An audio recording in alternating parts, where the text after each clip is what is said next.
आज की कथा में हम जानेंगे कि नारद जी शांति की खोज में सभी तीर्थों में गए, लेकिन उन्हें कहीं शांति नहीं मिली। कथा है श्रीमद् भागवत महापुराण से। तो चलिए कथा प्रारंभ करते हैं।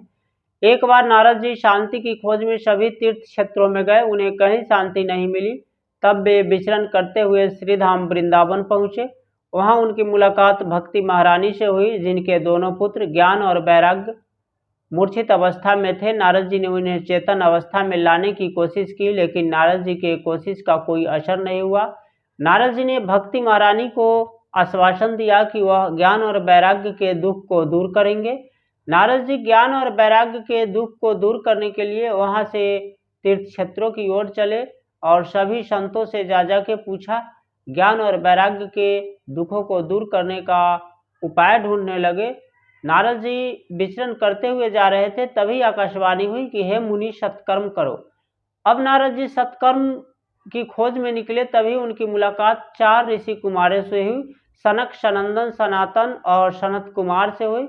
उन्होंने नारद जी को बताया कि ज्ञान और वैराग्य के दुख दूर हो जाएंगे, आप उन्हें श्रीमद् भागवत कथा का श्रवण कराइए।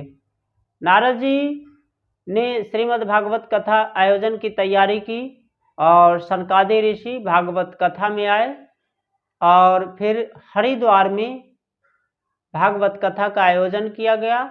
उसमें कथा प्रारंभ हुई और पहले ही दिन भक्ति महारानी नृत्य करती हुई उसमें प्रकट हुई। हे कृष्ण गोविंद हरे मुरारी, हे नाथ नारायण वासुदेवा। और भक्ति महारानी प्रकट होकर नृत्य करने लगी। भक्ति महारानी ने संतों से पूछा, नारद जी से पूछा कि मेरा स्थान कहाँ है, मैं कहाँ रहूँ। तब नारद जी ने भक्ति महारानी को कहा कि आप भक्तों के हृदय में वास कर जाइए। और भक्ति महारानी कीर्तन करती हुई भक्तों के हृदय में निवास कर गई। सनकादि ऋषियों से पूछा कि श्रीमद् भागवत कथा के श्रवण से किसका कल्याण हो सकता है? क्या उन मनुष्यों का भी कल्याण हो सकता है जिन्होंने पाप कर्म किया है? सनकादि ऋषियों ने कहा कि हाँ, जो पुण्यात्मा है उनका तो कल्याण होगा ही, जिन्होंने पाप कर्म किए हैं उनका भी कल्याण श्रीमद् भागवत कथा के श्रवण मात्र से हो जाएगा, क्योंकि श्रीमद् भागवत साक्षात भगवान का वांग्मय स्वरूप है।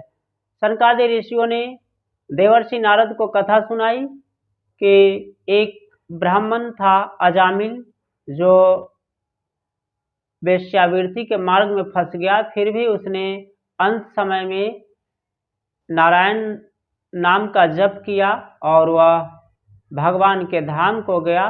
तो भागवत कथा के श्रवण से व्यक्ति के संपूर्ण पाप कर्म नष्ट हो जाते हैं और उसकी उत्तम गति प्राप्त होती है। तो भागवत कथा की हमारे शास्त्रों में बहुत बड़ी महिमा कही गई है। कल किसी नए कथा के साथ मिलेंगे, तब तक के लिए राधे राधे, जय श्री कृष्ण।